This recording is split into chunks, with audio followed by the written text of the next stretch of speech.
Hey, what's happening, folks? This is the Negro Subversive Podcast, Episode 3. Thanks for joining this discussion. In the last episode, I laid out several theses of what I call Integrationist-Assimilationism. In this episode, we're gonna look at 6 more theses. Before we jump in, let me just do some quick housekeeping. In the first episode, I said the third episode was going to be a review of Charles Blow's book, The Devil You Know. Obviously, that has not come to pass. Give me a break, y'all. It's still early in this thing, and I'm still figuring out how much I can talk about in a single episode. And after I recorded that episode, I realized that I needed to lay more groundwork. So that's what happened. If nothing comes up between this episode and the Blow recording, my review should be in the 7th episode. But that's upcoming.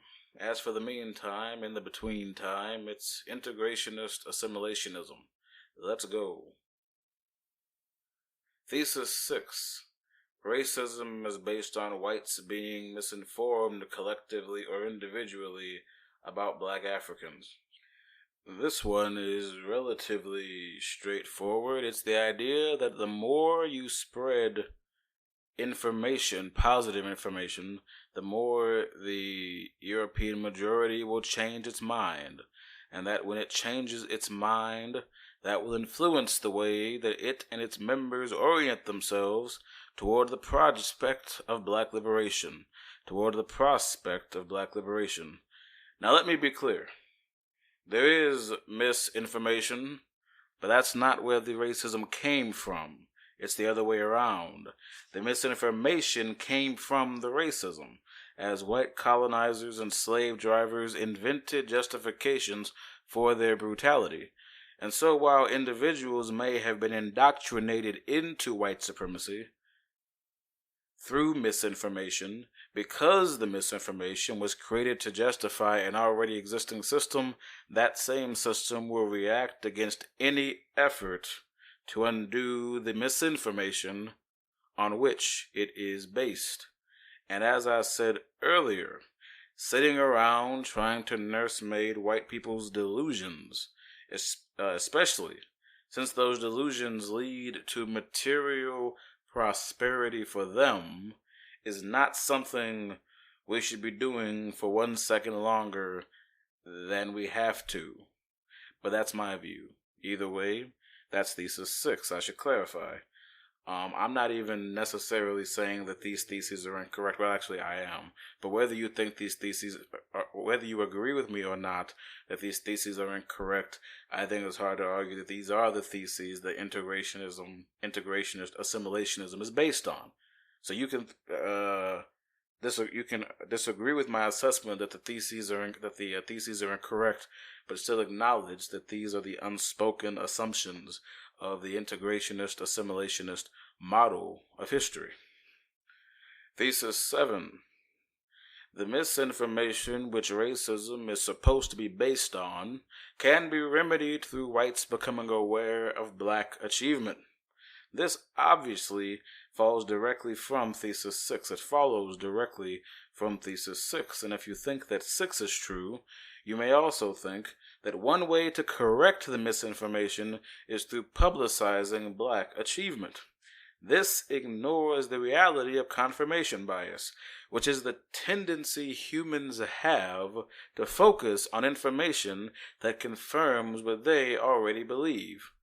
For white supremacists, this makes it easy for them to construct everything that disagrees with their views as an aberration, as representing exceptionalism.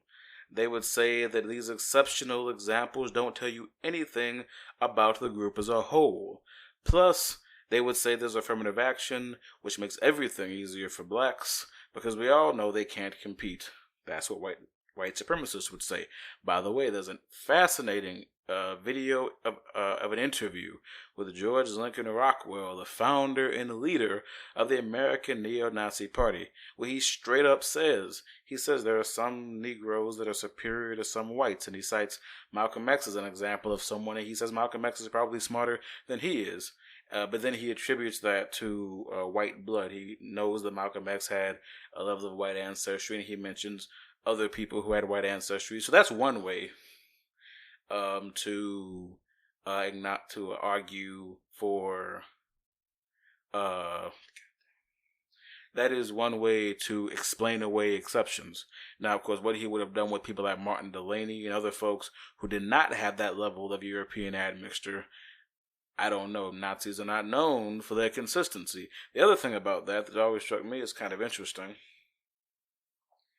is that, and to be crude about it, if white supremacy and the basic idea is that black African blood is inferior to white European blood, then I think we could analogize them to gold and silver. You could say that gold represents European blood and silver represents the blood of someone who is of black African ancestry. So you're saying that one person's blood is more valuable than another person's blood. It creates superior qualities. If I take a bucket and fill it with gold, it's going to be more valuable than the bucket full of silver. If I take one gold coin out of that bucket of gold and replace it with silver, that bucket is going to be less valuable than a bucket that's pure gold. So once you can acknowledge that somebody who has European ancestry but is predominantly of African descent can be superior in intellect to somebody who is purely of European ancestry, then you just have to start judging people as individuals. And once you have to start judging people as individuals, what's the point of white supremacy? Now, of course, you still have the issue of people who are of pure black African ancestry. But I mean, if somebody who is of mixed European and African ancestry can be superior to somebody who is of pure European ancestry, that must mean that there are examples of black African blood that are superior to examples of pure European blood. Because I don't see how you can have two things where one is always less valuable than the other, but you're going to mix them together and it's going to be better than somebody who has the pure example of what's supposed to be superior. I know that got kind of weird. Now, I don't expect George Lincoln Rockwell to have recognized that contradiction because he was an idiot. But yeah, this just gives you an idea of how the extent to which they'll go to make up exceptions. And it really doesn't matter because he's an idiot leading idiots. Nazism and fascism is not defined by its intellectual force. It's about pure violence. You can get a bunch of idiots to run around shooting people and blowing things up. It does not matter if your ideology and the things you're saying are completely contradictory. This calls to mind another example from another group's history that is also related to Nazis, the original ones. It's not necessarily related to achievement, but it does show you the extent to which these people, fascists and racial supremacists, white racial supremacists, can rationalize exceptions, especially interpersonal ones. The example relates to Adolf Hitler and the Holocaust. Hitler's mother died young, and she was treated by a Jewish doctor, and he was the doctor for the entire Hitler family. Hitler continued to correspond regularly and fondly with his family physician even after Hitler had taken over Germany and started issuing the Nuremberg laws to persecute Jews. This doctor, who still lived in Austria, which was Hitler's birth country, he was trying to sell his house and immigrate to the United States after the German conquest of Austria. Most Jews who had to sell their property had to sell it at a loss. They lost money because they weren't able to sell it on the open market, and people knew that they were desperate, so they could never sell it for a reasonable price. If they were able to sell it at all. Hitler found out about his old doctor's troubles and made sure that he personally was able to sell his house at a profit. Being grateful to a Jewish physician for having treated his family for years did not stop Hitler from massacring 2/3 of the European Jewish population. This again But the fact that he wanted to massacre 2/3 of the European, I think he wanted to massacre 3/3, the entire thing, the entire European Jewish population, wanting to massacre that entire population did not stop him from treating this individual person differently based on their interpersonal relationship. So the two just did not flow into each other. This again shows the human mind's remarkable ability to carve out exceptions. Thesis 8. Anti-black stereotypes are fed by black behavior and can be substantially undermined by us acting contrary to the stereotypes. This thesis again relates to 6 and 7. It's the false idea that racism is based on misinformation, and that misinformation can be remedied by what we do or do not do, and that remedying this misinformation includes being able to remedy stereotypes, when the truth is, stereotypes are based on a selective analysis of data. You can see 10 black rocket scientists and gloss over that and ignore that, but you see one person of black African descent lying in the gutter, strung out on crack with a pair of dice in his left hand and a piece of fried chicken in the right hand. And rather than seeing that as just an individual person having a bad time or a good time, depending on how you want to analyze it, that person is the true representative of the race. And now, as I said before, these people do not thrive on consistency, and I think the sooner we let go of this idea that white supremacy has any need for accuracy or consistency, it's a strategy of power. Now, of course, also, looking for the, quote, representative of the race is a flawed project from the beginning. And so anytime the perceptions are based on eradicating every trace of basic human imperfection, any time that a group has to be made up of perfect superhumans for me to be worthy of basic justice, while your people can be as flawed and imperfect as they want, that's a game that was not set up for us to win, and if you try to win it, you're a fool. It's like playing dice with someone after you just watched them load their own dice. And the kicker is, if you somehow manage to rise up to the deliberately impossible standard set by your oppressor, if they really couldn't find anybody to single out to justify their bigotry, they'd make somebody up. As I think minstrel shows and the minstrel tradition illustrates, as that shows. The blackface minstrel tradition goes back to the 18th century, well before the end of slavery, but after slavery ended, the tradition changed and expanded, and you had the rise of these things called coon songs. You can go do a Google image search for coon songs, and you'll see all these album covers and these I don't know if they would have been album covers, but songbook covers that feature these are horribly racist caricatures of people of black African descent. And what's interesting is that unlike the characters of us that you saw before slavery ended, where you would have people dressed in plantation rags doing a jig, these coon songs were represented by images of ostentatiously dressed people of black African descent, men with monocles and top hats, women dressed up to the nines, elaborately like you dressed in the 19th century. Unlike the broad, smiling, happy-go-lucky minstrels that you saw under slavery, these figures were dignified, even aloof, like they were putting on airs. The point of all this, I would argue, was that back when 90% of us were on the plantation and we were dressed in rags, that was used as evidence of our inferiority. Once we were able to leave the plantation, we were walking around trying to show that we were quote-unquote civilized, and as civilized as anybody else, including by the way we dressed up and presented ourselves, which is understandable on our part and the part of our ancestors. But what also needs to be understood is that this itself became a new source of mockery, because white supremacy is not ideologically designed to give us any space. If any conclusion other than our inferiority is arrived at, that means it has failed, which whites have no which whites have no incentive to let it do because they benefited from it materially. We have to get out of this idea that white supremacy is a maze, that we're supposed to navigate our way through it without actually leaving the arena. It's a cage. You're not supposed to get out. You're not supposed to find the way out. The combination is not facing you. When you lock a rat in a cage, you don't have the key poking in so the rat can get out. The key's poking out so that you can keep the rat in. If you adhere to certain negative stereotypes, the system, they take that as evidence of your inferiority.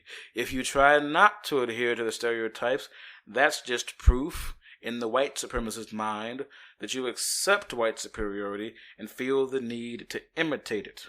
Anytime you accept somebody else's behavior as something you need to imitate, you're essentially granting them superiority because they arrived at the quote-unquote correct behavior first and not you.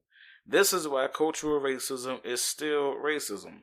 Very often, white supremacists will try to hide behind the idea that it's not that they believe black Africans or other groups are inferior, it's our cultures that are the problem.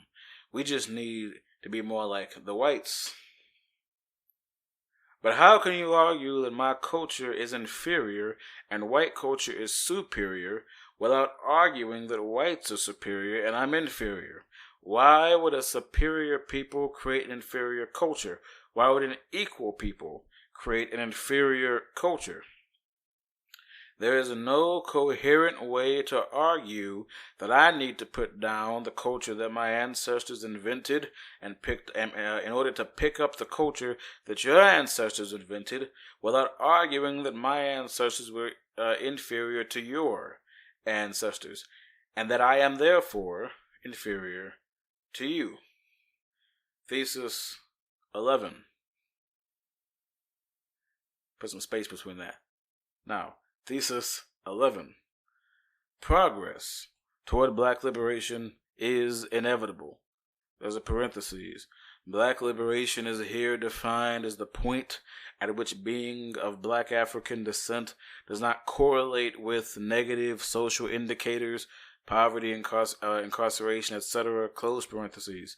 Now this one is pretty self-explanatory.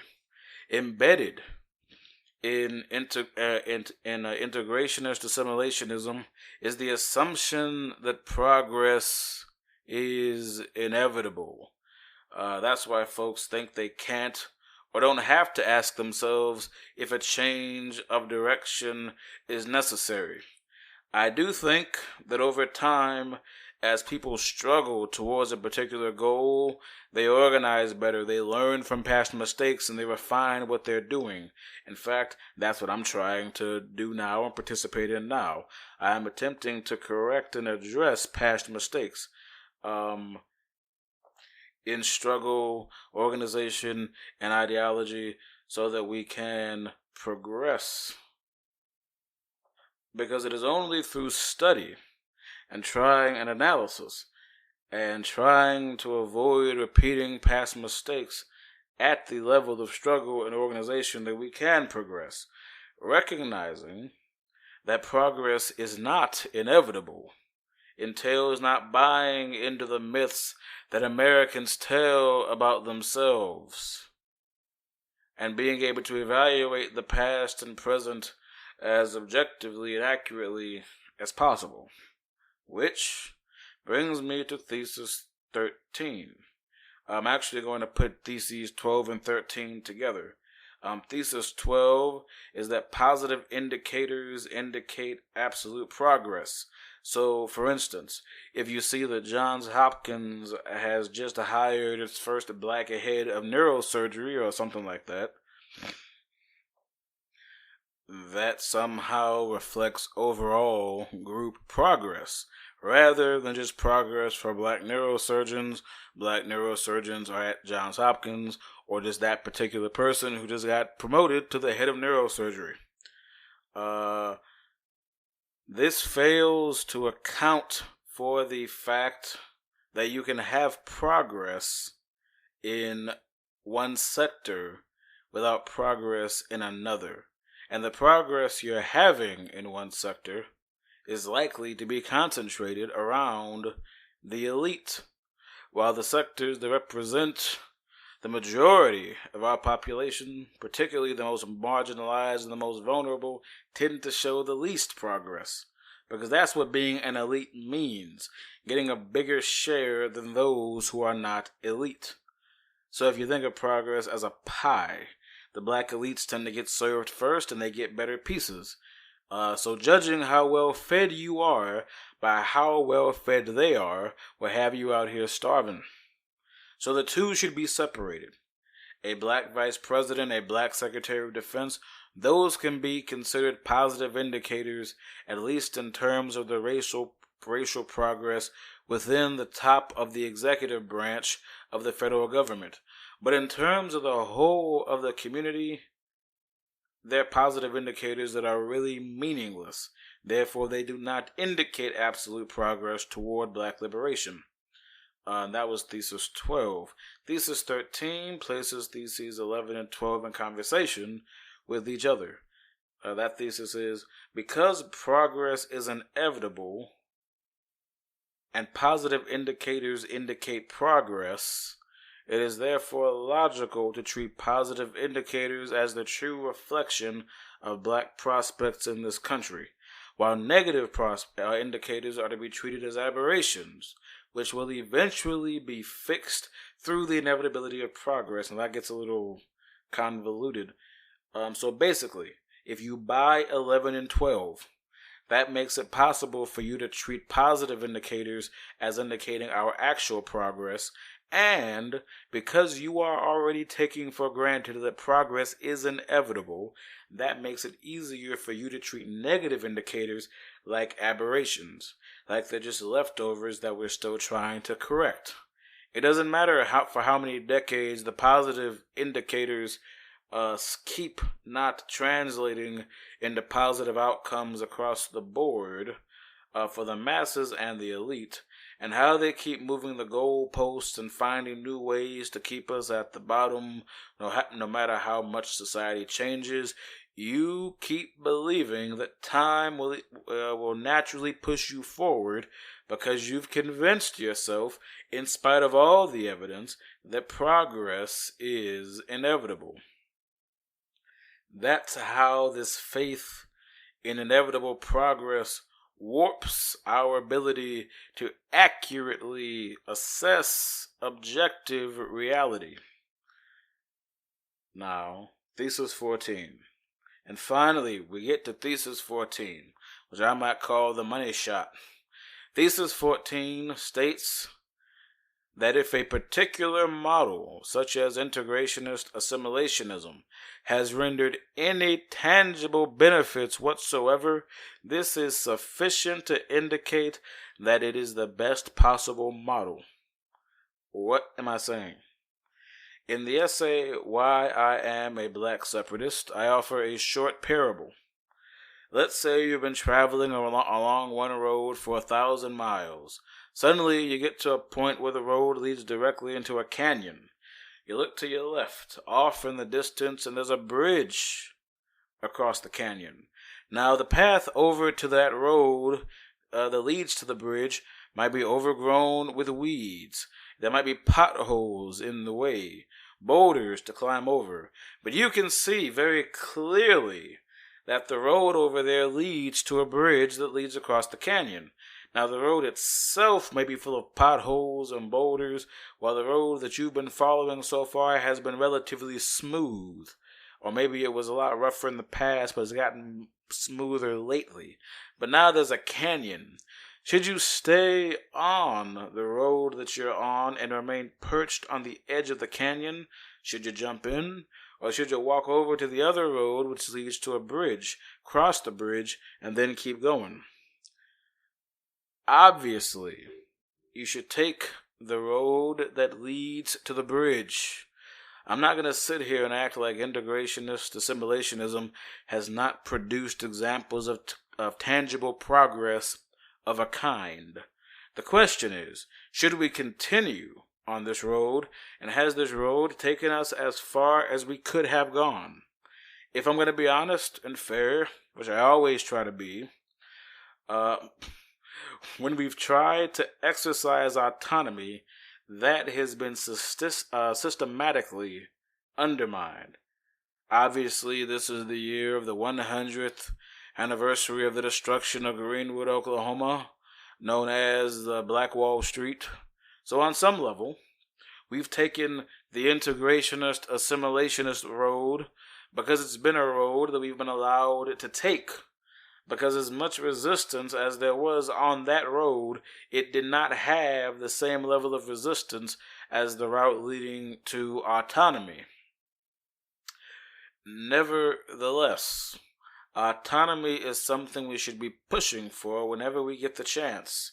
Because the question we always need to be asking is, how many more generations are we going to stay on this demonic treadmill, this demonic hamster wheel? How many more people are going to have to be born and die in a world where we have to fear being gunned down by a white supremacist state? How many more generations of our people will be forced to live in a world where blackness is synonymous with poverty and incarceration and sickness and death? How long are we going to live and die, rise and fall by the white man's random fits of conscience? That's the question. Not if 50, 100, 150, 200 years more of integrationist-assimilationism can finally get us to a place of liberation. The questions are, even if we knew they could, do we want to wait that long? And is that where we want to end up? Is that the world we want to bequeath to our descendants? These are the questions we need to consider, and that are not considered enough. In the upcoming episode, we're going to look at creating a broader political horizon. We're going to look at the idea that merely getting on a plane of equality with the white American, we're going to look at the idea of whether or not merely getting on a plane of equality with the white American is something to aspire to. I'm going to argue that with autonomy, we can aspire to more than equality. We can aspire to justice and a society organized by ourselves, consistent with our own highest ideals and our own political and social imaginations. This has been episode 3 of the Negro Subversive Podcast. Thanks for listening. Thanks for continuing to listen. The next episode I'm doing 3 episodes a week, so the next episode will be up next week in the same day that these first 3 were posted. Again, thanks for listening. All power to the people.